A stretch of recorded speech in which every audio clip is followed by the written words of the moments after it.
Dan kemudian yang ketiga, saya juga ingin sharing tentang pesugihan. Saudara saya itu bisa melihat orang-orang yang sudah meninggal, arwah-arwah gitu. Nah, suatu ketika dia bertemu dengan seorang anak kecil yang wajahnya sudah rusak. Dia tanya sama anak kecil itu, kamu siapa? Nama saya CM. Kamu kok bisa kecelakaan gimana? Ceritanya gini. Dia bilang gitu. Dia bilang kalau orang tuanya itu pesugihan. Dia asalnya dari Kudus, dia minta pesugihan di Jepara. Kemudian dia pesugihannya tuh dengan cara dia harus menyajikan seekor ayam. Kemudian ayam itu dimakan di tempat di Jepara tersebut. Kemudian yang si CM itu bilang dia tuh melihat kalau adiknya itu yang dibuat korban itu dagingnya tuh seperti dimakan gitu loh, di apa ya, istilah Jawanya diberakoti dimakan gitu. Nah kemudian kan sangat mengerikan. Kemudian anak itu lari nangis. Kemudian anak itu kecelakaan ketabrak mobil. Nah terus saudara saya juga bilang kalau orang yang korban pesugihan seperti itu nantinya dia akan direinkarnasi sebagai monyet. Mungkin dia monyetnya di suatu tempat atau di pulau tertentu, misalnya di pulau yang ada di Jepara atau di Bali. Nah kalau misalnya orang tua yang tersebut mengunjungi pulau tersebut untuk lihat-lihat, itu pasti ada monyet yang akan melihat dia terus. Soalnya kenapa monyet itu akan batin orang tuaku kok begitu ya. Terus yang kedua bisa juga monyetnya itu ngikuti orang itu terus. Karena apa? Karena monyet itu yang dikorbankan orang tua itu. Jadi betapa mengerikannya pesugihan. Terima kasih. Kalau dengar cerita yang belakang itu pesugihan begitu kok kelihatan tidak adil ya. Ya memang itu cerita benar begitu, dia tidak salah, memang begitu ceritanya. Memang saya juga tidak bahas. Ada orang tua yang pergi ke pesugihan, tapi dia bisa jadi kaya namun ada tumbal. Nah tumbalnya ini anaknya. Tapi ada kalanya tumbalnya itu orang yang dicintai. Jadi kalau si X mau jadi kaya, semua orang yang dia cintai tiap tahun satu-satu akan mati. Nah, kalau di Indonesia gampang kalau begitu. Si X ini pergi ke tempat pesugihan. Lalu dikasih tahu, nanti kamu bisa kaya, tapi orang yang kamu cintai mati. Nah kalau di Indonesia gampang. Si laki-laki ini nanti tiap tahun kawin aja. Kan banyak orang gampang dikawini untuk dipateni. Nah, tapi nggak adil dari hukum karma. Kenapa memang begitu? Nampaknya nggak adil, tapi memang begitulah permainan di dunia. Terlalu kompleks. Si A mau jadi kaya, datang kepada si B, ini si dukun. Syaratnya si A ini orang yang dia cintai harus mati, tumbal. Wah kok bisa? Itu kan urusan A. Tapi kenapa orang yang di sampingnya harus mati?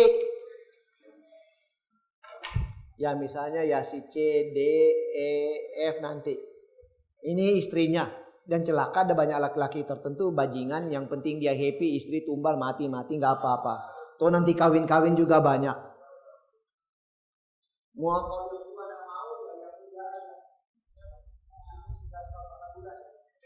Boleh kok. 12 tahun kali.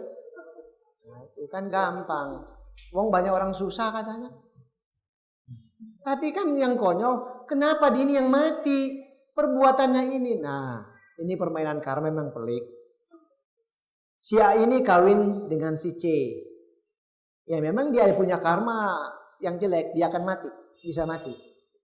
Ya memang semua bisa mati, tapi dia bisa mati sebagai tumbal. Ada karmanya yang jelek. Jadi kalau ini semua nanti mati, memang mereka jadi karma tumbal itu sudah ada pada mereka. Tapi dengan kata lain juga si A, walaupun ini karma-karma mereka begitu, bikin karma buruk lebih hebat lagi. Nah tentu saja si dukun ini punya si siapa ini? Si X. Nah ini awas nanti. Ini kan yang bekerja semua, X semua ini yang bermain. Bikin dia kaya, bikin mati dan seterusnya si X. Nah ini si A nanti kalau mati menggantikan kedudukan X atau anak buahnya si X. Menyedihkan. Kapan mau berubah karmanya sendiri? Saya potong ya. Karma itu begini mungkin agak susah, tapi saya kasih contoh yang lain lagi. Yang dari dulu saya sudah terangkan di sini itu, saya tidak lupa itu. Ada si A dan B. Ini suami istri. Mereka punya anak si C. Ya ini si ayah, ini si ibu. Si C ini punya sakit asma. Saya suka pakai sakit asma. Tapi kalau dilacak, itu sakit asma itu menurun dari si ibu. Misalnya dari si ibu. Nah, kenapa si C ini sakit asma? Padahal itu kan mamanya. Dan kalau si C ini menderita, aduh kasihan si ibu. Menderita juga karena harus mengurus si C. Dan pada satu saat si C ini umurnya sudah cukup mengerti apa yang terjadi, dia suka nangis, bilang gara-gara mama aku hidup jadi begini. Mama yang kena tembakan. Dalam agama Buddha, tidak, bukan mama punya salah. Salahnya pada kehidupan yang lampau. Nah, pada kehidupan ini. Karena si B bikin orang lain sulit bernapas, apakah dia mencekik, menggantung orang tapi tidak mati, atau menenggelamkan orang sampai sulit bernapas, maka si B ini lahir dia, nggak tahu namanya dulu si P, dia harus lahir jadi si B dan sulit bernapas, punya penyakit sulit bernapas. Nah si C ini sama kasusnya, dulu juga bikin susah orang bernapas, maka sejak bayi dia harus sulit bernapas, karma atur, yaitu untuk lahir dengan mama seperti ini. Jadi bukan salahnya si mama. Nggak boleh anak ini bilang gara-gara mama gua begini. Nggak boleh sama sekali. Berani dia bilang begitu, dia menghina mamanya sendiri. Dia harus bilang, kasihan mama. Mama sudah sakit masih urus saya ya ma. Begitu baru mama sayang dia. Tapi kalau dia bilang seperti tadi dia salah.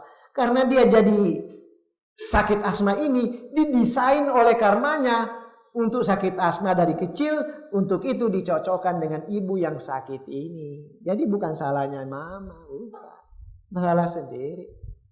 Dan jangan ngaku di sini ada yang sakit asma. Karena menurut penelitian berapa tahun lalu, di 10 orang Indonesia 1 asma. Jadi begitulah, jangan menuduh-nuduh yang lain. Karma sendiri. Kalau si C juga tadi si istri dijadikan tumbal, itu memang karmanya. Tapi itulah ikatan karma semua bermain begitu.